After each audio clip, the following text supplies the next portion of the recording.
administrasi. Nah, dalam proses perkembangan administrasi ini kita bagi 4 ya, klasik, neoklasik, modern, dan postmodern ya. Jadi ada 4 fase. Nah, saudara sendiri hari ini masuk di era postmodern. Jadi sudah beyond ya, lebih. Jadi postmodern. Jadi saat ini sekali lagi Ibu ulang bahwa Anda sudah berada pada posisi postmodern. Oleh karena itu Ibu akan terangkan apa klasik, neoklasik, modern, dan postmodern. Nah, jika dilihat ya, karena ini klasik, maka kita akan tarik gitu ya, berpuluh-puluh tahun yang lalu.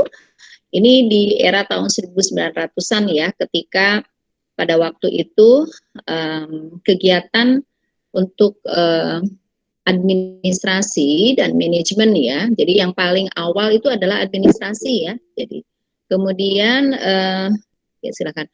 Kemudian ada perkembangan berikutnya yang membahas pemilahan ya administrasi dan manajemen. Jadi administrasi ini adalah ilmu yang paling tua ya. Nah, tokoh-tokoh yang ada di dalam fase klasik ini mungkin yang sekarang Anda juga sudah sangat familiar ya, Frederick Winston Taylor ya, yang terkenal dengan POAC, Planning, Organizing, Executing, dengan Controlling, dan satu lagi ya tentang Scientific Management. Nah, pada masa klasik ini administrasi dipandang sebagai tadi ya rangkaian yang tidak terpisah mulai dari perencanaan, planning, organizing, kemudian executing, dan controlling. Jadi 4 hal ini ketika sebuah kegiatan dilakukan, maka Anda ujungnya adalah harus ada kontrol, ada pengawasan. Apakah masih relevan, apakah sudah tidak relevan. Nah, mungkin sampai saat ini kita berada di postmodern, maka prinsip dari Taylor ini masih kita pakai atau kita gunakan. Termasuk dalam scientific management. Nah, dalam scientific management ini, manajemen yang kita kelompokkan dalam manajemen ilmiah, yang pada dasarnya ketika Anda melakukan sebuah kegiatan itu Anda punya dasar atau baseline mengapa itu terwujud, mengapa itu tidak terwujud. Contoh yang simpel ya begini, kalau dalam scientific management, misalnya tadi pagi Ibu ngajar di program MSU ya tentang perilaku organisasi. Pertanyaannya Bu, kenapa ya dalam organisasi itu apakah relevansi orang dengan kotak-kotak atau tugas pokok dan fungsi? Nah, terus Ibu ingatkan lagi, kalian pernah belajar PIA gitu ya, bahwa dalam scientific management, pendekatan apapun yang Anda lakukan itu harus ada scientificnya, ilmiahnya. Contoh, misalnya kelas ABT akan bikin event. Akan Anda hadirkan misalnya pengunjung 1.000 orang dalam 1 minggu. Maka ilmiahnya apa? Berapa banyak pengunjung kalau kita hitung rata-rata dalam 7 hari event, 1.000 misalnya, berarti 1.000 per 7 hari. Maka hari pertama harus terlampaui misalnya 110, 125, pokoknya totalnya nanti 7 hari adalah 1.000. Nah itu dihitung ya, ilmiahnya itu apa dapat dipertanggungjawabkan. Jadi kalau scientific itu berdasarkan teori, logika yang pada waktu Anda mengambil keputusan itu dapat diujikan kebenarannya. Contoh misalnya, Sopaunada, apakah kamu percaya bahwa di rumah ada hantu? Di rumahmu ada hantu tuh, di kamar ini, di kamar mandi ini, gini-gini. Ibu misalnya tukang ramal, kira-kira Sopaunada percaya enggak ya sama ibu? Rumahmu banyak hantunya. Enggak Bu, tapi ya. Sayangnya ada makhluk lain aja, maksudnya ada jin gitu mungkin. Ya, karena kan kita juga disebut ya di dalam itu ya jin dan manusia kan gitu ya. Masalah hantu apa ada atau enggak? Oke, Sopan. Kenapa sih ibu kok tiba-tiba pagi ini nanyanya sama kamu begitu ya? Oke. Terus Sopaun misalnya, ibu manggilnya Nada atau Sopa? Nada Bu. Nada. Pernah nggak orang tua Nada marah ketika Nada pulang malam banget gitu, mungkin kegiatan di sekolah dulu ya, atau mungkin ada kegiatan, kamu nih anak perawan nih, pergi malam-malam, nanti ada hantu wewe, kayak gitu-gitu ya. Kayaknya Nada bakal terima apa enggak ya, kamu jangan kemana-mana ya, kalau habis maghrib diam di rumah gitu. Kira-kira Nada bakal protes nggak, Nada? Kalau saya sih protes, Bu. Protes ya, kenapa? Yuk, kita bicara saintifik nih. Ayo, kan ada kalau kuliahnya atau kursus sampai jam 5 sore kan mungkin sampai rumah bisa jam 6 ya, Nak ya? Benar nggak? Jadi scientific managementnya semua dilakukan serba apa?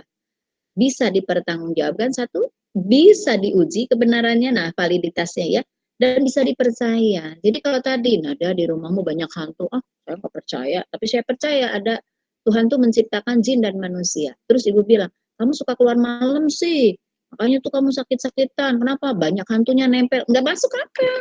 Mungkin kamu masuk angin karena naik motor nggak pakai jaket, misalnya kehujanan, bener nggak? Mungkin kamu masuk angin karena belum makan, tiba-tiba kamu udah pergi gitu kan. Nah, itu scientific, paham ya? Yang lain paham ya? Jadi bicara scientific apa? Satu tadi bisa diuji kebenarannya. Ya, yang kedua ada nggak teorinya? Ada. Yang ketiga apa?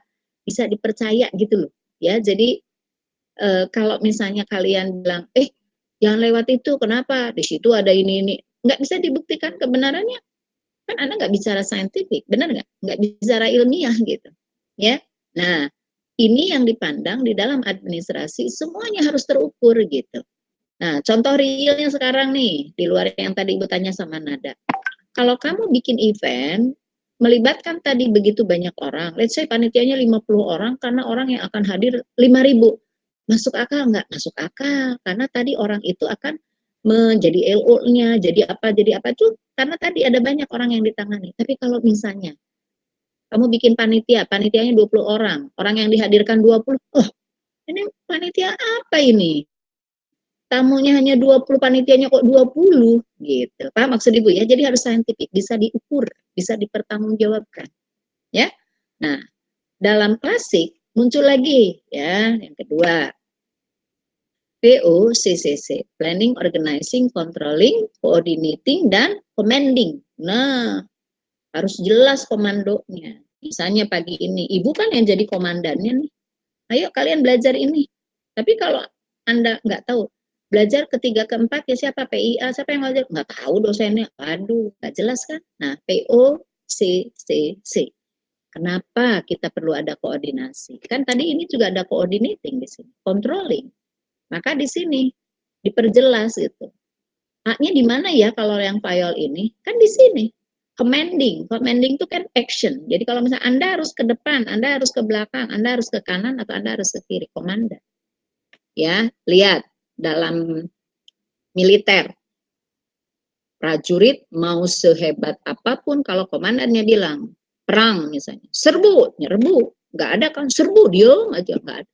Berarti dia nggak patuh terhadap perintah commanding. Ya, komando.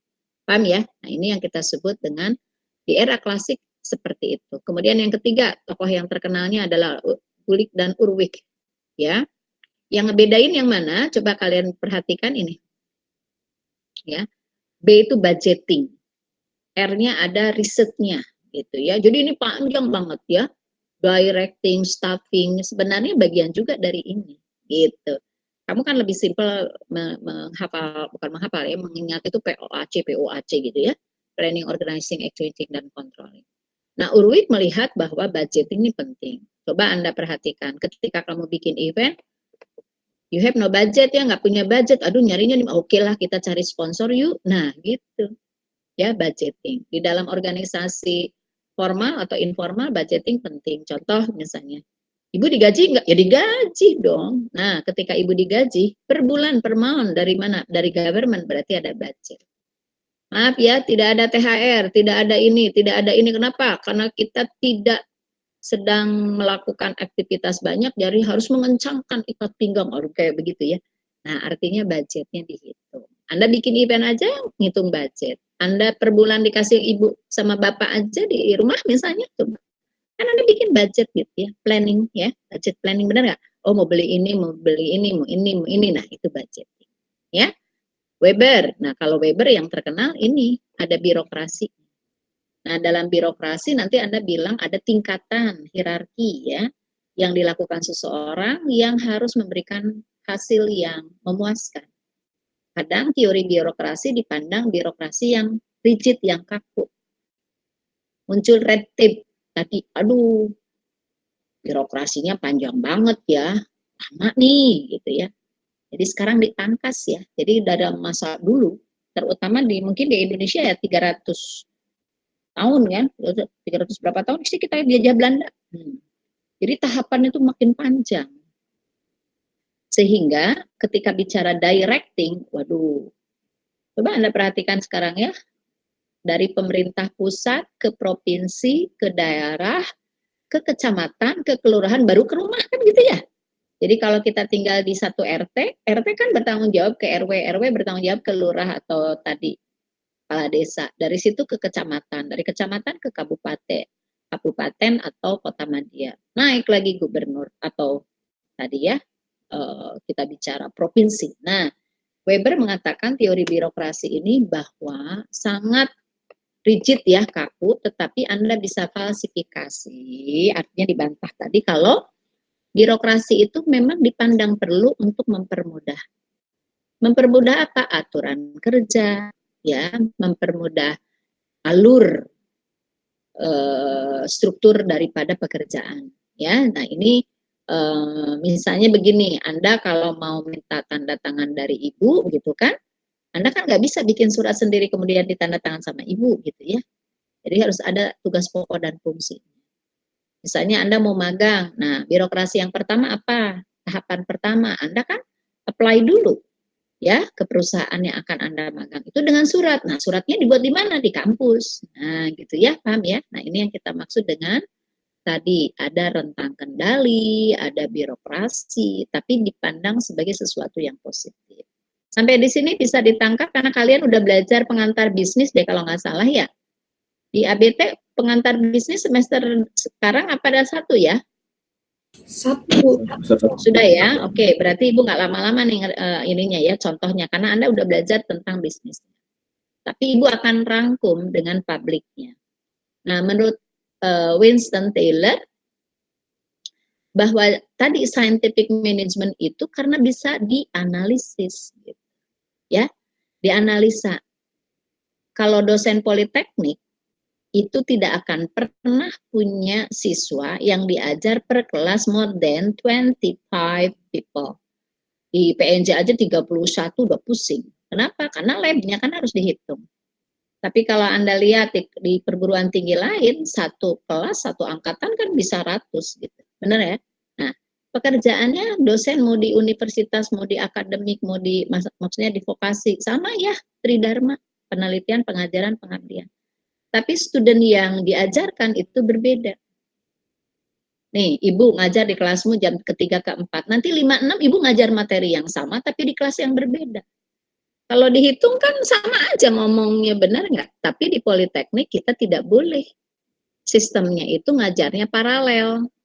Paham maksud Ibu? Jadi kelas ini digabung, kelas ini digabung. Jadi kita 60 nih satu kelas, nggak bisa, nggak boleh ya. Nah, itu dianalisis. Kemudian ada metode kerjanya. Ya, metode kerjanya itu kalau Anda perhatikan menurut Winston Taylor belum tentu sesuai. Nah, contoh ya karena tahun 1911 ini berangkat dari teori ini karena dulu penelitiannya di pabrik gitu. Ya, misalnya gini, kalau kamu mau bikin baju yang kamu kenakan kan bayangkan dulu nih. Ada bahan dasar dipotong, dijahit ya, setelah pengukuran tuh dijahit, ya dipotong kemudian oke, step one adalah Anda punya bahan, kemudian diukur, dipotong, dijahit, kemudian mungkin digosok, disetrika ya, baru nanti QC, quality controlnya, oke ini layak untuk dijual. Nah, itu kan analisis ya. Kalau satu orang satu hari mengerjakan berapa? Misalnya, Hana, kamu lihat nggak pabrik rokok? Kalau ngelinting rokoknya, kan udah pakai apa tadi? Ada yang manual, ada yang mesin. Kalau rokok itu misalnya Anda lihat di pabrik buruh rokok itu kenapa Ibu ambilkan contoh? Karena pasti banyak tuh buruh. Jadi ada bagian yang masukin tembakonya, bagian ngepresnya, bagian QC-nya. Sampai nanti rokok itu terjual di pasar, di toko. Ya, nah itu rangkaiannya. Contoh lain, jenis pekerjaan dianalisis secara ilmiah. Kalau kamu lihat seorang tukang bangunan, membangun rumah atau apartemen apapun ya properti, pasti ada supervisor. Ada mandornya. Karena ini harus dihitung. tangga berapa undakan, tingginya satu tangga ke tangga yang lain berapa senti, itu kerjaan anak sipil, bukan ibu ya, ibu kan nggak paham tuh. Tapi kalau misalnya kenapa ada gedung yang dirancang miring, gitu. Kenapa gedung itu harus dirancang tahan gempa? Nah, itu harus dibuktikan secara ilmiah, ya. Nah, kemudian ketiga, buka kesempatan untuk menetapkan waktu baku ini. Jadi kalau satu rumah, Anda boleh lihat ya, biasanya kalau pembangunan rumah, apartemen gitu suka ada plang di depan ya. Rumah misalnya, jenis pembangunan rumah, punya rumahnya siapa, nomor apa itu izin mendirikan bangunannya, nomor berapa, ditulis tuh di papan itu, di board itu ya. Kemudian pengerjaannya berapa lama, harganya berapa, clear kan? Nah, itu yang kita sebut. Ya, kenapa harus ada timeline? Kenapa harus ada metode kerja? Karena pembangunan tadi harus tepat waktu, tapi kualitasnya nggak boleh dikurang-kurangi. Artinya apa? Cepat, tapi begitu ada banjir roboh, ada gempa retak misalnya. Nah, karena bangunannya tidak kokoh. Nah, itu yang kita sebut dengan metode kerja baku yang disusun secara ilmiah. Nah, kita ambil contoh di sini. Apa yang dimaksud waktu baku ini? Jadi kalau ini adalah ABT, ya, B gitu ya, atau C. Volume pekerjaan yang perlu dilakukan tuh berapa banyak, sementara kapasitas kerja, kemampuan kita misalnya menyelesaikan itu berapa lama. Jadi begini, realnya. Ibu memberikan pekerjaan ke Hana, Hana tolong ya, ini contoh yang paling gampang, tolong ketikan surat ya, ada 10 surat. Aduh Bu, banyak banget. Ya tapi 2 hari ya selesai, berarti besok Hana kumpulin ke Ibu. Kalau Ibu deadline-nya besok 10 surat, kira-kira Hana mau ngerjainnya kayak apa nih Hana? Yuk. Mungkin sehari 5, Bu. Sehari 5, besok 5 ya. Oke, clear ya? Artinya Hana tidak memprediksi kalau suratnya mungkin yang pertama bisa setengah hari loh Hana. Bener nggak? Jadi 1 hari nggak dapat 5 ya Bu, cuman 2, tapi besok saya 8, monggo. Hana sudah punya apa tadi? Perhitungan. Kalau Hana ternyata, oke, hari ini 5, ini udah jam 9 Bu, 5, aduh nggak tidur deh saya nih Bu, begadang deh Bu. Besok jam berapa Bu kumpulnya? Jam 12 siang, waduh makin cepet nih Hana. Itu berpikir apa? Scientific bukan? Ayo. Iya. Iya, karena Hana sedang menghitung ini kan, volume itu jumlah tadi. Hana mampu nggak menyelesaikan surat itu? Ternyata jangankan 2 hari, nanti sore jam 5 Hana sampai lembur dan selesai 10 surat gitu. Besok ditagih sebelum jam 12 Hana pagi-pagi udah kirim ke Ibu. Bu, sudah selesai kami kirim. Nah, berarti apa? Volume pekerjaannya Hana lebih cepat dikumpulkan. Kan jumlahnya sama 10 ya. Kenapa? Karena ini kemampuan Hana di dalam membuat surat. Gitu ya. Jadi yang satu bisa telat, yang satu bisa on time, yang satu malah mungkin lebih maju gitu loh maksud Ibu ya. Nah, inilah yang sering kita temukan ya di dalam apa itu pekerjaan kita ya. Misalnya kayak kalian lah, Ibu ngasih tugas, Bu Fortuna ngasih tugas, Pak Kadunci ngasih tugas, in the same week you have to submit more than 5 artikel. Repot ya Anda ya, mana yang didahulukan, mana yang harus selesai, karena semuanya harus sama. Maka disitulah kalian belajar time management, scientific management. Bisa diterima sampai di sini. Itu administrasi. Ya, oke. Henry Fayol, ini dikenal sebagai bapak, katanya, modern operational management. Jadi Anda nanti kalau di ABT mungkin semester 4 atau 5 ya, ada mata kuliah Menpro, manajemen produksi. Nah, menurut Henry Fayol, yang pertama Anda lihat ini, aktivitas bisnisnya.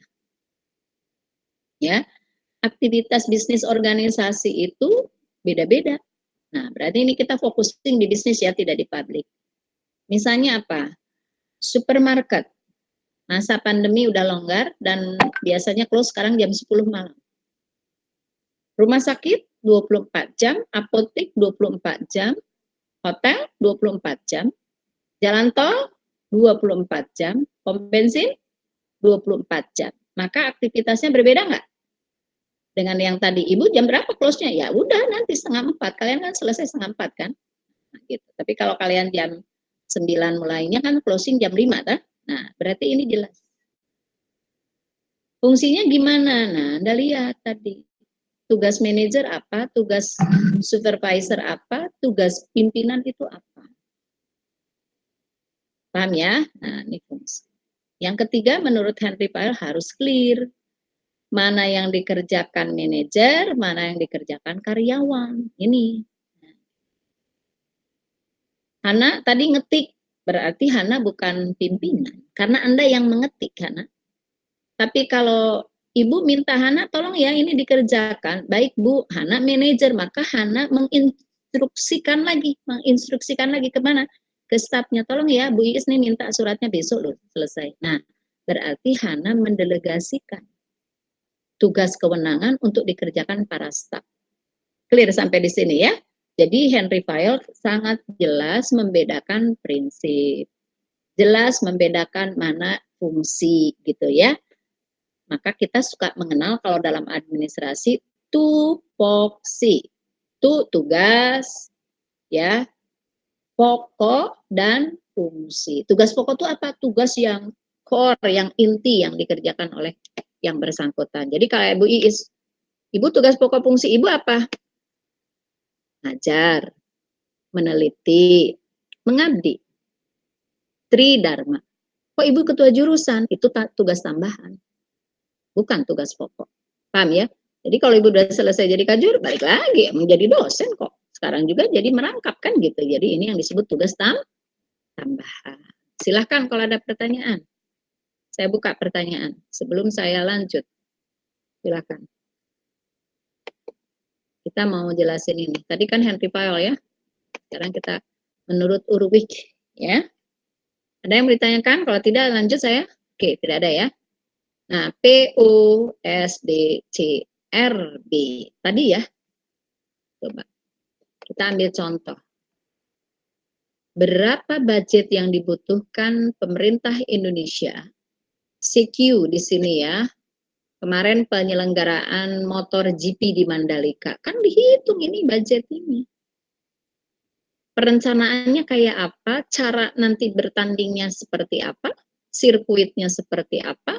Jumlah staf yang dibutuhkan berapa, siapa yang mengomando, bagaimana koordinasinya, laporkan.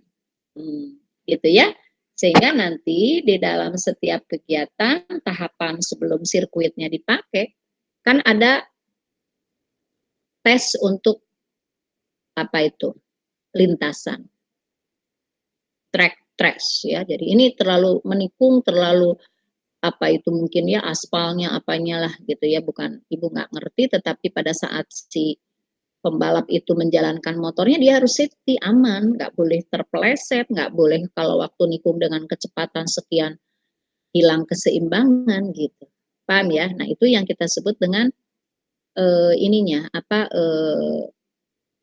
organizingnya, sehingga dilaporkan oke, di lintasan sekian aspalnya masih kurang bagus, perlu diapa dan sebagainya ya. Nah, ketika pembangunan Mandalika gitu sirkuit tadi dengan biaya berapa gitu. Ada nggak investor? Ada nggak itu dananya hanya dari Pemda atau dari pusat? Nah, karena Mandalika yang kemarin itu kegiatan MotoGP itu adalah negara juga termasuk dalam bagian itu, tentunya kan pemerintah pusat tidak sendiri. Pemerintah daerah apa lentingannya? Sekarang siapa sih di kelas ini yang nggak tahu Mandalika? Mandalika di provinsi mana nih? Nusa Tenggara mana nih? Barat atau timur? Kalau yang nyimak nih, mana tuh sirkuit? Ya, di Nusa Tenggara Barat ada pariwisata apa yang kamu ketahui? Labuan Bajo. El Bajo, Pelabuhan Bajo ya. Nah, begitu Anda bilang El Bajo, Labuan Bajo gitu kan, disingkat El Bajo gitu. Orang kan jadi yang nggak tahu jadi tahu, orang yang nggak pernah ke sana jadi pengen ke sana. Nah itu kan perlu nanti kalau ada orang penting datang ke El Bajo tadi, koordinasinya gimana nih? Orang penting tuh very very important person. Atau mungkin ada orang yang kalau datang harus landasan itu tidak boleh, misalnya mungkin pada saat apron itu tempat parkir pesawat, itu harus clean misalnya. Clean itu tidak boleh ada pesawat lain. Nah mungkin kan harus disewa nih. Kayak kamu aja resep kalau makan minum di restoran atau di warung makan ya, oh, tolong dong ini sudah di resep 2 meja 10 kursi misalnya. Nah, itu kan budgetingnya jelas, koordinasinya dengan pemilik tadi ya. Kalau Mandalika berarti siapa hostnya? Laporkan kalau terjadi penyimpangan, kerusakan atau apapun. Nah, sehingga nanti ini dihitung. Nah, dihitung termasuk apa? Kalau di dalam klasik itu, budgeting itu 3 fase ya. Kalau saya selalu bilang 3 fase. Before, during, and after. Sebelum, selama, dan sesudah kegiatan.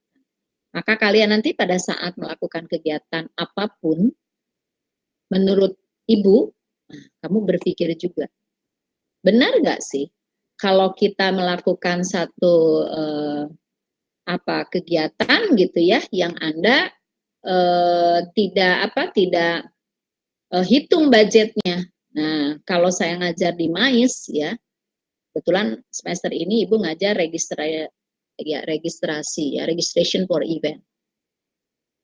Contoh biar real ya kamu. Budgeting itu kenapa harus dihitung dari awal, tengah, dan akhir? Even dia mungkin kegiatan itu tidak direncanakan. Apa yang tidak direncanakan? Kematian.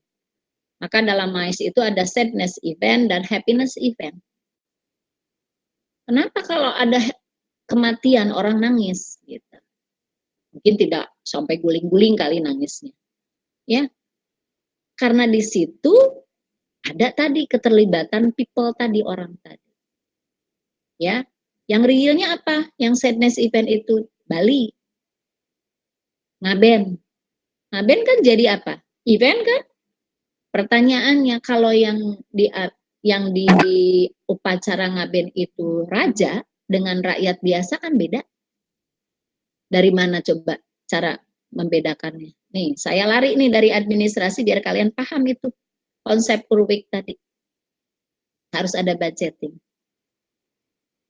Yang tahu dari kelas ini katanya kalau upacara Ngaben itu bukan juta lagi loh biayanya, bener nggak? Puluhan juta, bahkan mungkin ratusan juta. Kamu kalau ke Toraja lihat orang kalau upacara kematiannya, sampai kerbaunya aja puluhan ekor. Satu kerbau kan kalau 20 juta, kalau 100 ekor kerbau, sudah meningkatkan apa tadi? Level dari orang tersebut. Ini budget. Tidak direncanakan kan kematian tadi? Tidak direncanakan. Maka ngabennya direncanakan. Kapan? Bahkan ada yang nunggu 1 tahun, ya, minggu, bulan, itu kalau ngaben. Di Nusa Tenggara Timur, saya lupa ya suku apa. Itu orang yang meninggal kan dikasih bukan lagi di formalin. Ada ramuan-ramuan sehingga dia itu ditempatkan di satu ruangan setiap hari, jadi dibalut gitu loh. Jadi nggak mengeluarkan bau. Didudukin di kursi, dibalut sampai nanti balutannya itu tambah gede. Dan itu tidak bau si jenazah. Nah, pertanyaan Ibu, kalau kamu sebagai organizer diminta untuk melakukan tadi ya dengan koordinasi kepala adatnya, desa adatnya, itu nggak berapa ngaben itu budgeting ya, benar nggak? Koordinasinya apa? Dalam ngaben kebutuhan apa aja sih yang dimiliki? Kebutuhan apa saja sih yang harus ada? Kan begitu. Karena prestis seseorang yang melakukan tadi ya, keluarganya itu melakukan upacara ngaben, makin tinggi, namanya bade. Bade tuh yang sampai ke ujung atas itu, dia makin kelas, apa itu? Kelasnya makin tinggi. Kan biaya itu, paham ya maksud Ibu? Yang orang ikut upacaranya kan dihitung. Berarti apa? Anda lakukan organizing. Oke, Anda mengerjakan ini, Anda mengerjakan ini, Anda prepare ini.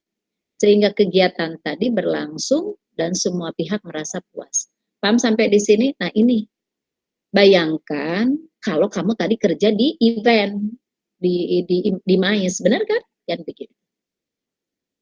Yang hadir siapa ya? Gitu. Very, very important person. Harus ada koordinasi? Of course. Harus ada directing? Of course. G20 dilakukan tahun ini ada di Bali dan di Jakarta. Apa yang dilakukan government? Menginstruksikan pemerintah daerahnya mesti siap, ya kan?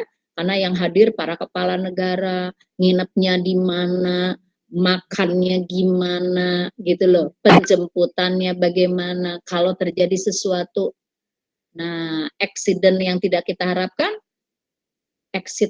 emergency exitnya harus apa, itu semua dirancang. Sehingga kalian nanti menghitung tadi. Ya, jadi pada saat klasik saja saudara sudah bicara administrasi itu tertib gitu. Paham ya? Jadi kalau Anda bikin event kemahasiswaan kalau tidak dirancang dengan baik kan jadi amburadul. Ya. MC nggak koordinasi sama bagian lighting. Dia udah ngomong kemana-mana kayak ibu kalau bicara ketekan gitu kan, ibu itu di mute ya kan gitu. Suara kita nggak kedengeran kan. Nah, atau apa? Anda udah bagus-bagus nih dalam presentasinya, PowerPoint-nya udah bagus dibuat, connecting yang nggak bagus karena nggak kompatibel nih si layar dengan apa itu laptop Anda nggak bawa lagi ya, eksternal apalah namanya gitu ya, kan nggak bisa perform. Paham sampai di sini? Nah ini koordinasi, directing, apa tadi yang terakhir? Budgeting, ya. Sehingga tadi kalau ibu bilang ada sadness event, apalagi happiness, ya happiness event, benar kan? Orang kawin tuh yang habis miliaran gitu ya, ada juga yang nggak pakai begitu ya, depend on you. Anda mau yang seperti apa konsepnya, budget itu menurut ibu penting. Ya, bukan menurut ibu, kalau dalam teori ini wajib kamu hitung. Ayo, saya buka pertanyaan, silakan. Jadi mau buku siapa aja yang kalian baca tadi ya, di dalam administrasi kita jadi penting. Oke, sekarang kita lihat lagi, kalau nggak ada nanya ya, kita lanjut.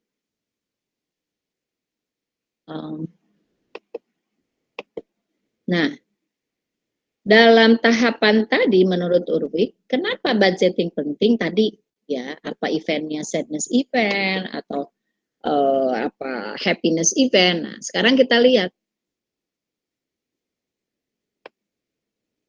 Nah, kita lihat di sini. Menurut Elton Mayo, ya, ini kita masuk di neoklasik, ya. Nah, nanti untuk detailnya saya akan sampaikan satu-satu ya, tapi ini kan global dulu yang 4. Neo itu berarti yang kedua, stepping yang kedua. Tokoh yang dimunculkan ya pada saat era ini adalah Elton Mayo yang menitik beratkan bahwa kegiatan administrasi itu juga harus diperhatikan tentang human relation. Ya, pendekatan human relation itu jadi orangnya tadi, kan kalau tadi robot ya, robotik gitu. Kok robot itu kan kalau capek mungkin sistemnya itu dirancang dia 24 jam nggak akan teriak dia capek. Tapi kalau human, nah itu kan otak dan perasaan yang menjadi sistemnya. Maka kalau Anda bekerja, kan Anda nanya, tugas saya apa ya Bu? Berapa ya gaji yang saya terima? Saya boleh cuti enggak? Kan gitu, manusia itu boleh cuti gitu. Cuti berarti berhenti dari beberapa pekerjaan sesaat, berapa lama, kan begitu. Ketika diatur. Kemudian ada partisipasi dan ada perluasan kerja setelah manajemennya itu dua arah, tidak hanya top to down tetapi bottom up. Nah, kalau Anda nanti perhatikan, ini nanti akan saya ulang detail di dalam kegiatan ini ya, menjelaskan mazhab ini.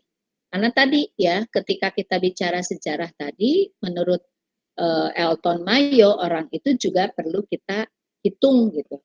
Misalnya, Anda mengerjakan pekerjaan itu 10 hari dengan 5 orang karyawan, tadi waktu saya nanya volume pekerjaan dengan 5 orang bekerja untuk 20 hari, nah itu juga berbeda ya, sehingga nanti hasilnya berbeda. Oke. Kemudian di modern, nah, kalau modern ada pendekatannya ini. Kalau tadi kan neo klasik, ya. Nah, modern ini sudah masuk IT-nya. Nah, ini masuk pada era tahun 1980-an, ya, di mana muncul ada pendekatan behavior, perilaku. Siapa tokohnya? Abraham Maslow dan Mick Greger. Kalau Maslow itu kan terkenal dengan 5 leveling, 5 tingkatan ya. Ada kebutuhan dasar gitu, primer, sekunder, tertier, kemudian Untuk yang tadi 3 ya, tertier, yang keempat itu adalah eksistensi, ya, yang kelima terakhir adalah pengakuan. Ya, kemudian tadi Fayol sudah ya, Henry Fayol, kemudian Christian Bernard untuk pendekatan sistem, dan yang keempat itu adalah dari Slocum dan Hal Rigel yang menjelaskan pendekatan kontingensi. Nah, ini sama seperti kalau Anda belajar dulu kimia atau fisika ya. Kohesi adesi kan tarik menarik. Jika sebab karena, nah jadi gitu ya. If then. Nah, jadi jika titik-titik kemudian apa? Nah, gitu ya. Jadi ini yang contingency approach ya. Nah, kalau nanti kalian perhatikan dalam 4 fase mazhab administrasi, karena sekarang Anda berada di fase terakhir di postmodern, maka itu menjadi berbeda ya. Jadi kalau misalnya begini, kalau Anda kualitas produknya bagus, harganya terjangkau gitu ya. Nah, kemungkinan untuk dapat profit kan tinggi. Atau rumus dalam ekonomi ya, supply naik, demand berkurang, pasti pricing turun kan gitu.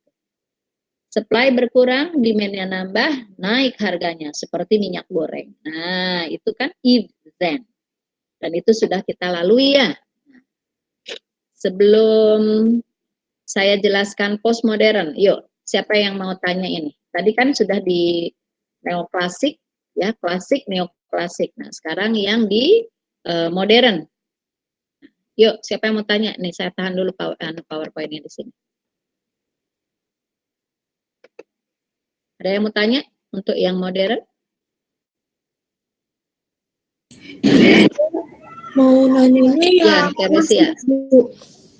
Klasik ya. Tadi kan di yang klasik itu ada kayak pertimbangan kayak organisasi sama dengan volume pekerjaan yang perlu dibagi sama kapasitas kerja. Nah kayak tadi kan ada contohnya Hana. Hana tadi bikin surat, terus dia misalnya sehari 5. Nah dalam keputusan itu kan nggak tentu ya Bu ya. Kadang-kadang kita salah, gimana sih Bu cara ngurangi resiko supaya pilihan yang kita tentuin untuk membagi volume pekerjaan dibagi kapasitas kerjanya itu tepat gitu Bu? Ya. Nah, Teresia.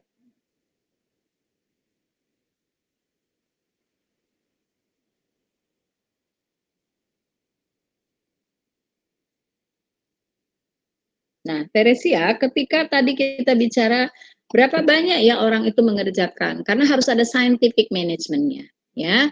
Nah, siapa yang harus mengambil keputusan? Adakah kita punya satu teori ya? Kalau misalnya jumlah orangnya makin banyak, pekerjaannya banyak, nah cara menghitungnya seperti apa? Jadi betul Hana, yang tadi Ibu tanya ke Hana. Kalau Teresia melihatnya seperti apa nih? Oke, kita ambil contoh lagi nih Teresia ya. Ketika untuk menghitung, adakah cara yang paling tepat agar hitungan kita maksimal, ya? Nah, itu nanti kita lihat dulu jenis pekerjaannya apa, ya. Kemudian berapa punya kita SDM-nya? Apa saja sumber daya alam lain yang kita punya? Teknologi apa yang kita punya? Jadi kalau kita breakdown gitu, oke, ya. Kemudian berapa hari kita harus mengerjakan ini? Jadi ketika Anda menghitung apakah ada ketentuan gitu kan? Nah, ketentuan itu ada. Sama enggak? Enggak akan sama. Contohnya kayak tadi. Kalau kamu bikin rumah, coba bisa dicek sama pengembang atau tukang. Pak, bisa nggak sih bikin rumah 2 hari? Wah, itu mah dulu ya kali. Apa itu? Ada yang mitos itu apa, cerita apa itu? Yang bisa Sangkuriang ya, yang suruh bikin perahu dalam sekian hari sebelum ayam berkokok kayak gitu tuh Teresia, ya. Tapi kita nggak mungkin gitu kan, maka dia akan bilang, wah Bu maaf saja ya, budget untuk bikin rumahnya 1-2 miliar untuk 2 hari kami nggak sanggup Bu. Kenapa? Ya gimana caranya nyusun bata apa genteng sampai ke atas? Oh kalau begitu berapa lama ya Pak? Bisa nggak 3 bulan? Nah dia akan hitung. Kalau 3 bulan berarti apa? Si tukangnya mesti banyak, materialnya semua tidak boleh nunggu, jadi harus sudah ada. Jadi kayak gini, bahannya ada, tukangnya ada, kan tinggal ngerjain. Nah, waktunya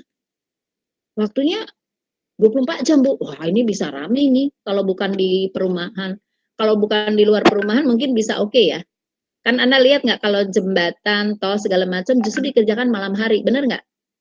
Tapi kalau rumah dakdok, saya terganggu kalau misalnya tetangga bikin sampai jam 24 itu dia masih ngaduk, masih apa. Maka di situ apa aturannya? Izin dulu mendirikan bangunan kan gitu loh. Nah ini Teresa, ini kalau apa itu? Rumah. Kamu pernah nggak sih bikin jahit baju, terus kamu juga berhitung ini? Jahit baju, pernah nggak? Pesan pernah. Ya, pesan. Ada nggak limitation, batasan waktu? Ini saya nanti mau pakai di acara ini tanggal sekian. Ada nggak? Ya, Ada. pada saat Teresia menyebutkan waktunya kapan, let's say 2 minggu gitu ya. Karena Teresia satu, acaranya harus dipakai tuh baju. Yang kedua, ini harus jelas nih sebelum besok dipakai udah gosok, udah ada di tangan nih di kita. Oh perlu dicuci dulu kan gitu. Jadi itu Teresia udah ngitung.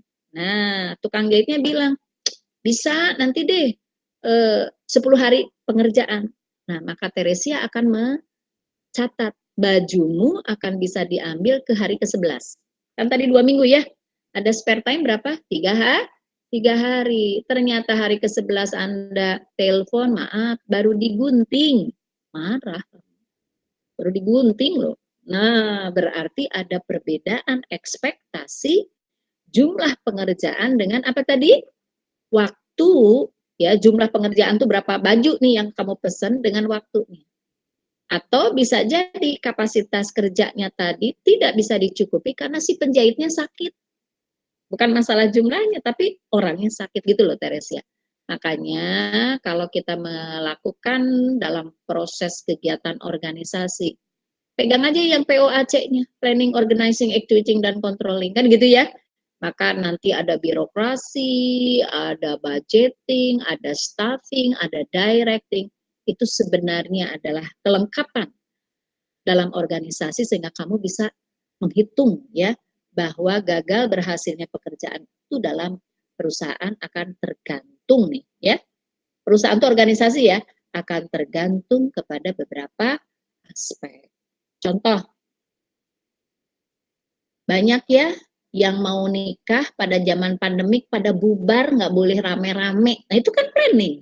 Kenapa? Karena ada aturan nggak boleh banyak orang berkumpul. Hanya 20 orang, kan gitu loh. Nah gitu loh Teresia. Kalau ibu sih ambil yang simpel-simpel aja deh contohnya ya.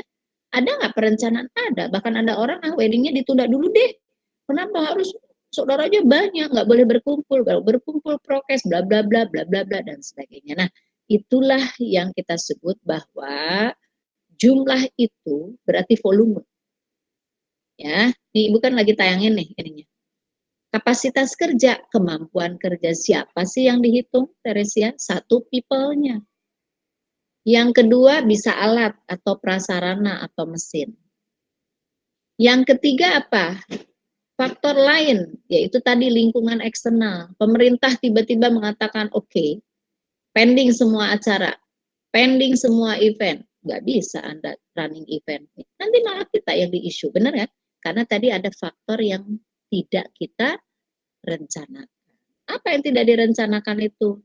Tadi ya, force major itu gempa bumi, ya longsor, kecelakaan, nah itu seperti itu. Oke, Teresia bisa nangkap? Nah itu dihitung. Kalau sekarang malah kita di postmodern, siapa sih di kelas ini yang mungkin tertarik mau main pialang saham? Ya, wah, kalau main valuta asing nih keren nih kalau menang, ya, gitu. Kalau menang, kalau kalah kan hilang tuh semua, nah, kan gitu ya. Jadi harus dilihat ya perencanaan kerja dengan tadi, ya kapasitasnya apa, ya. Yuk, ada lagi selain Teresia, silakan.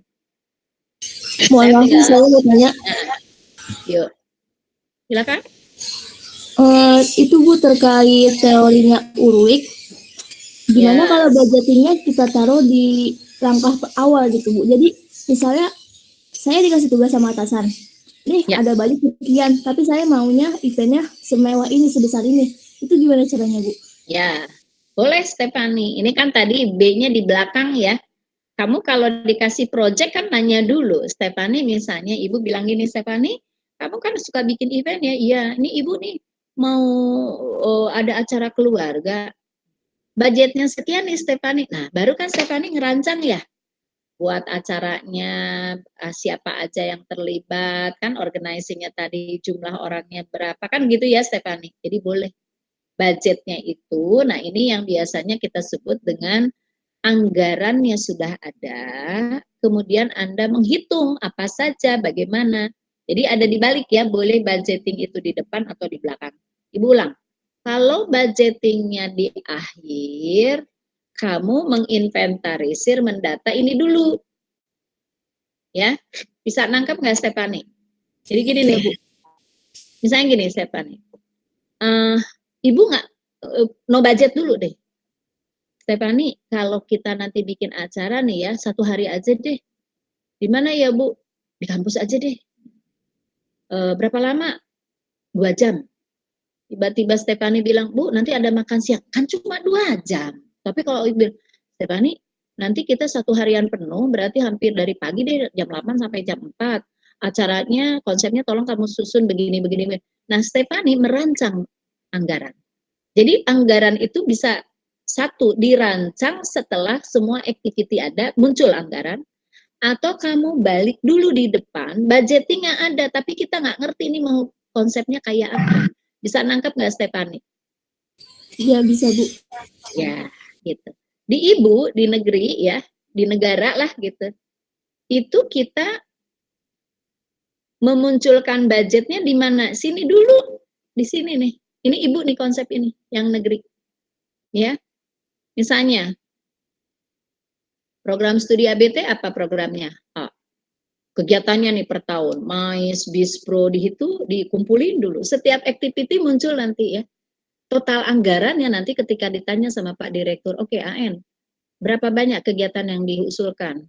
Budgetnya sekian. Nah nanti tinggal Ibu Wadir 2 mengatakan, oh itu nggak ada tuh budgetnya, nggak ada tuh MAK-nya, coret kayak gitu loh, Stefani. Jadi bisa tadi anggaran itu duitnya dulu kita pegang, kemudian activity-nya apa, atau Anda merancang sebuah activity, kemudian how about the budget.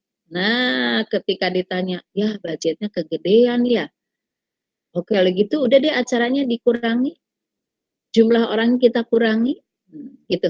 Paham ya? Nah, ini Urwik pada waktu di klasik itu dia masih bicara budgetnya di paling akhir. Makanya ya nanti mungkin Stefani dan kawan-kawanmu sekalian di kelas itu harus juga berpikir bahwa kadang ada orang gini ya, ini Ibu agak kasar juga sih contohnya. No money, no work. Nah, pernah nggak kamu ketemu orang yang kalau dikasih kerjaan, berapa dulu? Oh, berapa gue dibayar nih? Gitu. Kalau dia nanya dulu anggaran dibayar itu kan berarti dia menentukan standar dulu pricing-nya, benar nggak? Paham ya? Tapi ada orang melakukan pekerjaan dulu, nah baru nanti ketemu tuh nilai yang diberikan itu karena jenis pekerjaannya ternyata rumit, jenis pekerjaannya langka, people-nya tidak banyak. Paham? Ibu pernah ya menyampaikan ya kalau nggak salah. Kamu tahu tukang las, ahli las, kalau dia ngelas kapal laut, nah itu bayarannya paling mahal. Kapal laut. Kenapa welding di bawah laut mahal? Once kamu ngelasnya salah kan tenggelam itu kapalnya, bukannya bagus. Paham maksud Ibu? Jadi kalau yang ngelasnya di darat, misalnya pagar rumah Ibu tuh udah mau jeblok misalnya ya, ada karatan, kan tinggal tukang lasnya dipanggil, copotin dulu dilas, ya dilas aja di darat begitu, kan nggak ada masalah. Tapi kalau di laut, tenggelam itu. Nah, maka profesi welding tadi harus certified kan, itu dibayar mahal banget itu. Ya, gitu loh Stefani ya. Oke. Baik Ibu, terima kasih. Ada lagi? Kan ngitung anggaran juga administrasi ya. Kemudian apa tadi? Untuk ngitung berapa jumlah staf yang kita butuhkan. Atau gini deh, contoh lain nih, Stefani, atau mungkin siapa di sini kalau ini. Kamu lihat deh, kalau Bapak RI 1 berkunjung, sedang melakukan tugas kerja, kunker ya, kunjungan kerja. Berapa banyak pas pampresnya? 1. Banyak ya. Depan, kiri, kanan, belakang. Pasukan pengawal, presiden, pas pampres. Kenapa Ibu nanya ini? Kan tadi bicara staffing. Berapa jumlah? Bisa nangkap nggak contoh ini? Karena very, very important person. Bapak Jokowi mau ke pasar, mau kemana juga pengawalnya banyak. Karena beliau very, very important person loh, RI 1. Ya, protokolernya luar biasa ketat. Namanya juga ada pasukan pengawal presiden. Gitu loh. Ya, kalau Ibu pergi kemana-mana sendiri. Ya, sopir aja Ibu nggak punya, ya nyetir aja sendiri. Macet, diem gitu ya. Nah, kalau orang penting tuh, macet aja bisa diterabas, karena memang ada aturannya. Ya, kalau ada foreigner gitu, bawa orang penting di belakang, ya itu memang ada aturan DLLAJ-nya yang saya pahami ya. Apalagi kalau ambulan mau lewat, ternyata bunyi ambulan itu ada 3 ya. Serinenya itu kalau ada orangnya, nggak ada orangnya, sama yang main-main. Nggak ada orangnya itu apa kalau ambulan mau jemput orang, kan bisa jadi kan dia ditelepon untuk jemput ambil pasien gitu, atau orang yang akan berobat, atau tadi orang yang berobatnya sudah ada di dalam ambulan. Begitu ya. Nah, terakhir postmodern. Ini nanti kita bahas juga. Nah, postmodern itu adalah tahapan fase administrasi yang dilakukan. Nah, sekarang nih eranya digital. Kalian masuk di postmodern. Ini tahun berapa? 70-an, 80, 70 ya, itu sudah mulai. Nah, sekarang eranya Anda malah di 2020 ya. Maka postmodern ini lahir karena kritik atas fase tadi administrasi modern, karena mereka tadi ini loh, yang modern tuh yang ini nih, ada pendekatan perilaku, ada pendekatan proses ya, ada pendekatan sistem dan kontingensi. Rupanya ini gagal, maka lahir ini.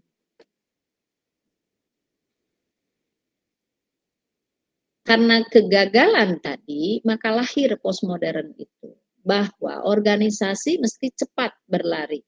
Speednya, span of control, pendelegasian wewenang nggak boleh terlalu lama, panjang birokrasinya. Harus apa? Cheaper, murah, ya, dan cepat. Sehingga apa? Ini nanti birokrasi kan tadi di klasik ya, tidak dihilangkan birokrasi itu, tapi dikaji ulang. Kalau terlalu gemuk rampingkan, artinya apa? Karena struktur organisasi dalam masa hari ini di postmodern harus slim. Maka ketika ada kotak departemen, unit yang harus di merger, dibuang, lakukan itu. Karena tadi menghambat. Apalagi dalam lembaga pemerintah, lakukan perubahan. Ibu tidak menyangka kalau hari ini Ibu juga mengajar dengan kalian itu menggunakan e-learning. Ya, kan tidak direncanakan. Karena kalau Politeknik kan bukan universitas terbuka. Kalau UT kan dari dulu juga nggak ketemu kan sama tutornya. Sesekali aja sama dosennya. Kalau kalian kan mesti ketemu di kampus dengan dosen. Tapi karena pandemi berubah kan. Anda belajar juga dari rumah, Ibu belajar di rumah pagi ini. Ya, hari ini Ibu ambil WFH, perubahannya apa? Ya Ibu lakukan di rumah aja, gimana Ibu caranya ngajar biar tidak sakit punggungnya, tidak capek matanya lihat screen. Ngajar on cam, Ibu mah. Paham maksudnya? Ya, on cam sama kalian. Tapi kalau kalian off cam nggak apa-apa, tapi kalau saya panggil kamu harus nyaut gitu aja kalau Ibu. Gitu. Wah, belum mandi, Bu. Orang Ibu nggak nanya kamu mandi apa enggak. Bu, saya pakai celana pendek aja. Bodoh deh. Nah, gitu. Paham ya? Tapi kalau di kampus kan nggak ada tuh aturannya begitu. Harus obey, patuh. Nah, ini berarti ada perubahan. Siapa tokoh yang paling terkenal? Yaitu David Osborne dengan Harry dan Gabler. Di mana apa yang kami catat ini ada munculnya new public service dan entrepreneur government. Nah, apa entrepreneur government itu? Entrepreneur itu tadi wirausaha, government itu yang didorong oleh pemerintah untuk masyarakat itu mampu berkembang, berdaya melalui bisnis, salah satunya UMKM. Apa UMKM? Usaha mikro kecil menengah ya.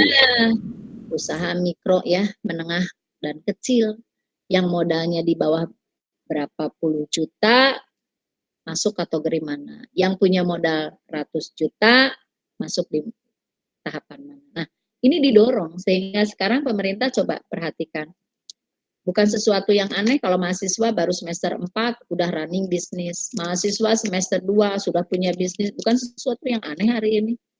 Bahkan saya baca ada anak SMK yang mampu memproduksi gitu ya satu kayak hasil pertanian itu omsetnya udah 1 bulan lebih dari puluhan juta rupiah. Belum lulus loh. Paham maksud ibu anak SMK? Ya. Karena apa tadi? Dia memiliki produk yang disukai pasar dan berada pada bisnis yang tepat. Itu aja. Ya. Ada juga nih anak SMK pertanian, dia nanam kayak buah pepaya, entah apa ya, bukan pepaya lah. Pokoknya ada buah-buahan yang kalau dia sekali panen, itu sama dengan kalau dapat panen itu per minggu apa per 2 minggu ya. 1 bulan tuh omsetnya sampai ratusan juta. Kan keren ya anak SMK loh itu. Ya. Jadi kalau udah kayak gitu ibu suka mikir ya, kalau lulusan Poltek harus keren juga kan gitu ya. Sehingga tadi entrepreneur itu menjadi apa? Ini waktunya diskusi ya. Menjadi salah satu faktor penting yang diamanatkan oleh kementerian.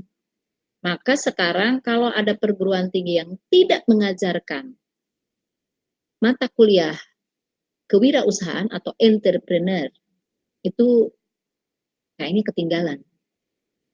Nah, entrepreneurnya yang kayak apa, Bu? Berbasis digital. Nah, itu yang sekarang laku. Kamu mata kuliahnya entrepreneur, kewirausahaan, tapi pasti topiknya diselipin tuh ada digital. Contohnya apa? Kamu kalau mau jualan, nggak tahu kan sewa ruko atau sewa tempat itu kan tadi budgetnya tuh, yang tadi siapa? Karisia ya, tanya. Nah, itu harus dihitung kan gitu, sewa gudang, sewa ruko. Nah, lalu sekarang Anda main di laptop aja, benar nggak? Foto produknya, sampaikan jasa apa yang bisa kamu tawarkan sama orang lain, pricingnya berapa, bla bla bla, ambil keunggulannya yang berbeda dengan bisnis yang lain, pasti kamu runningnya bagus. Benar nggak? Dan ini tuh bisa tidak lagi bicara, kamu kok masih kuliah? Kalau dulu, ya anak baru tumbuh kayak gini, sok-sokan, diem deh. Kita nih yang udah paling tua, ya tua juga kalau nggak ngapa-ngapain juga kalah sama anak muda. Sekarang udah nggak pakai lagi begitu. Makanya jangankan entrepreneur, kalian sekarang kalau mau kompetisi, mampu mengambil kue yang banyak dalam job atau pekerjaan, tidak ada lagi limitation tentang usia. Jadi eksekutif muda itu sekarang bergeser ya, umurnya di bawah 30 tahun, keren nggak? Di bawah 30 loh. Ya, direktur komisaris umurnya 35, keren. Kalau dulu manajer aja 40. Karena tadi kan birokrasinya tuh beda ini. Orang tuh nggak mau percaya kalau Sahtia jadi komisaris umurmu baru di bawah 25, saya nggak percaya. Jangan dulu anak baru kemarin ininya. Nah, itu kan disebut anak baru kemarin. Kalau sekarang, monggo, Anda cek. Di Atta Halilintar itu kan berapa tuh duitnya? Usianya berapa kan gitu. Ya, nah ini udah dibuktikan di generasi mana? Postmodern. Ya, muncul apa tadi? Keywordnya entrepreneur, kewirausahaan. Muncul lagi dalam publik, pelayanannya berubah. Nah ini. Di sesi berikutnya kita breakdown itu ya. Nah, kalau misalnya kita bahas nih, kenapa harus digital lah? Sekarang itu kalau nggak pakai digital selesai itu, udah dilewatin, udah ditinggal, ya. Contohnya apa? Tapi jangan salah juga, ada yang masih mempertahankan untuk keaslian gitu ya, karena tadi ada heritage, ya, ada mungkin historical value, nilai sejarah. Contoh ya, nih Ibu ambil contoh lagi, hubungannya dengan tadi administrasi. Kamu pernah nggak lewat di jalan, kalau di Jakarta atau mungkin di mana saja kamu sekarang tinggal? Coba cek, adakah rumah atau gedung yang termasuk rumah bersejarah yang tidak boleh sembarangan dipugar atau di apa tadi dibongkar suka-suka kita. Ayo dicek aja. Ya. Kenapa dipertahankan? Karena itu termasuk memiliki historical value. Jadi ada rumah tuh di kawasan Menteng, ya pajaknya kan mahal. Kalau tidak dirawat kan rumahnya bisa ambruk. Maka pemilik rumah berniat untuk menjual. Itu nggak bisa sama pemerintah dijual karena rumah tersebut memiliki historical value. Tapi kan itu punya kita, maka diproses sama government, dibantu renovasi apa-apa. Tidak semua rumah kan begitu artinya karena dia harus memiliki apa tadi value, gitu. Ya rumah-rumah kuno, tempat-tempat wisata itu ya, kalau misalnya Anda perhatikan, Anda sudah pernah ke kota tua? Kenapa disebut kota tua, nggak disebut kota muda? Udah postmodern dong, ganti dong. Oh, enggak, kota tua, karena memang heritage yang dijual. Kalau Anda wisata ke sana, historical value-nya yang Anda jual.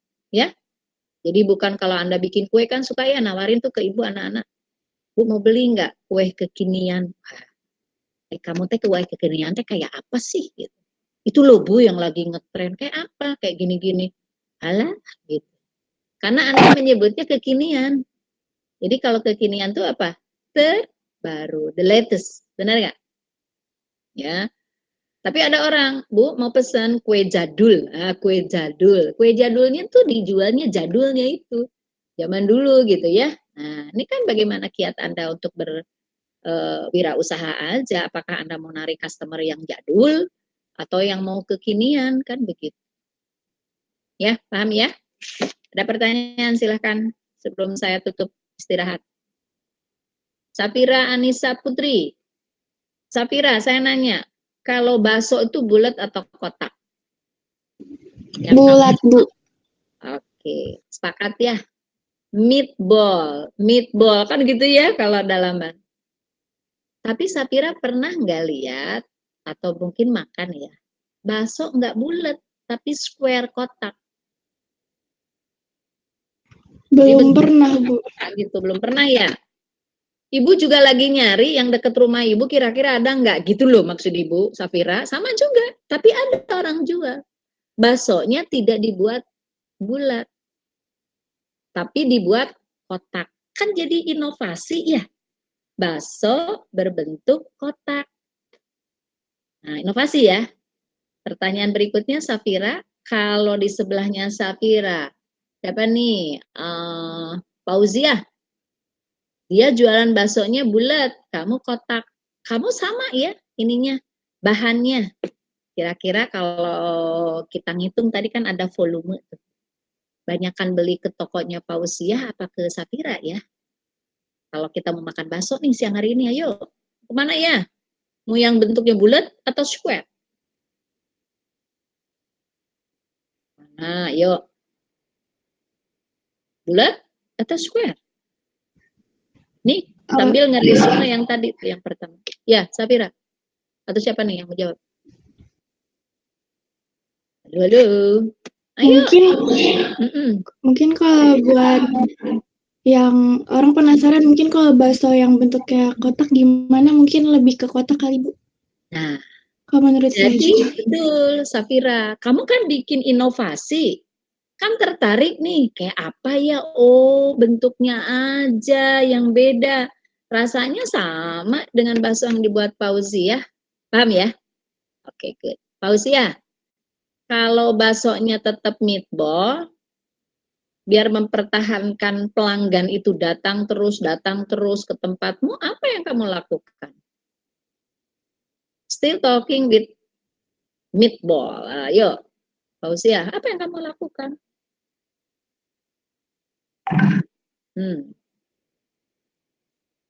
Apa? Suaranya belum kedengeran. Halo, Fauziah. Kamu can you hear me? Kamu bisa dengar saya? Makan nasinya atau apa? Mm-mm. Gimana tuh? Ayo cepet nih mau closing. Apa ya? buat promosi mungkin Bu, atau inovasi baru lagi. Tapi kamu tetap bulat bikinnya, kan gitu ya? Jadi kamu lakukan apa? Inovasi lagi tadi. Tuh. Iya, inovasi lagi. Promosinya seperti apa? Kan gitu ya. Mungkin tempatnya ya. Itu kan bagian dari kita membuat perencanaan. Ya. Oke, saya akan tutup ya perkuliahan ini. Saya resume dulu. Kamu sudah belajar apa tadi? Tahapan atau fase administrasi. Ada 4. Klasik, neoklasik, modern, dan postmodern. Ya, klasik sampai ke postmodern kamu baca lagi siapa yang menjadi tokoh penting. Ya, bahkan mungkin kalian sampai sekarang dari yang klasik masih diingat dipakai POAC. Ya, POAC tadi. Ya. Nah, kalau nanti Anda bicara bedanya di mana, kelebihan setiap fase itu di mana tadi sudah saya sampaikan ya. Tetapi kalau kalian perhatikan lagi dalam era hari ini di mana postmodern, maka administrasi dipandang sebagai satu ilmu yang tetap lentur, tidak kaku, dan merespon perubahan. Ya, contoh tadi Ibu sudah sampaikan kepada kalian, termasuk contoh Ibu. Ya, kalau Ibu ngajarnya offline di kelas kan absennya Ibu pegang. Ayo, hitung aja Ibu mah. Ibu nggak pernah loh absenin satu-satu. Oke, 30. Kalau Ibu satu 30 tuh udah mungkin 10 menit lah ngomong begitu. Ibu suka 2, 4, 6, 8, 9, 10. Oke, 30. Oh, ini kurang 2 nih. Siapa nih? Baru tuh ketua kelas. Ketua kelas tolong absen. Oh, si ini sama si ini loh Bu yang nggak masuk. Udah Ibu bolongin tuh. Kenapa? Apa Ibu malas? Bukan, takes time aja. Kalau di e-learning, oke, absen. Absen, terus sambil Ibu ngajar kan dilihat tuh. Yang sedang dalam panggilan. Oke, nanti begitu kalian udah keluar dari Zoom, Ibu klik lagi tuh attendance-nya. Oh, ada yang late recorded, ada yang sekian, dicatat sama Ibu. Kalau ada yang nggak absen, catat sama Ibu. Jadi Ibu melakukan 2 pencatatan. Administrasi. Bagi Ibu mana yang memudahkan? Ya dua-duanya aja. Nih, kayak coba nanya tadi, tulis dulu. Ini biar terrecord, gitu loh. Kalau misalnya tadi Teresiananya dicatat tanggal 28 bulan 3 ini. Nyata tuh 1 Teresia. Untuk apa administrasi kayak begini dipakai? Biar fairness. Ya, Ibu nggak lihat lagi tuh. Bukan nggak lihat lagi, kamu UTS bagus, UAS bagus, tapi di kelas nggak pernah aktif. Kan 30% tugas harian. Tugas harian itu termasuk aktif di kelas itu kan 10%. Gitu. Oh, Ibu nanya, nggak dijawab, orangnya ada. Tandain tuh sama Ibu. Tandainnya tuh Pak. Bukan tandain karena kamu nggak jawab gitu. Ya, biar kita tuh diskusi nggak one way gitu. Tanya, Fauzi, kenapa nggak jawab? Oh, ternyata sinyalnya atau mungkin suaramu kurang keras. Kayak gitu-gitu ya. Jadi fair ya. Bagi saya administrasi itu sudah menjadi bagian yang saya harus terapkan dan Anda juga harus terapkan. Ya. Jadi ini ya tugas kita hari ini. Kemarin nggak ada tugas yang harus dikumpul? Minggu lalu? Tidak ada? Ya, karena ini bersinggungan saya tuh dengan perilaku organisasi ya, kata kuliahnya. Di hari yang sama. Jadi suka, tapi Ibu lihat catatan, oke, ada. Oke, baik ya, terima kasih. Selamat pagi. Assalamualaikum warahmatullahi wabarakatuh.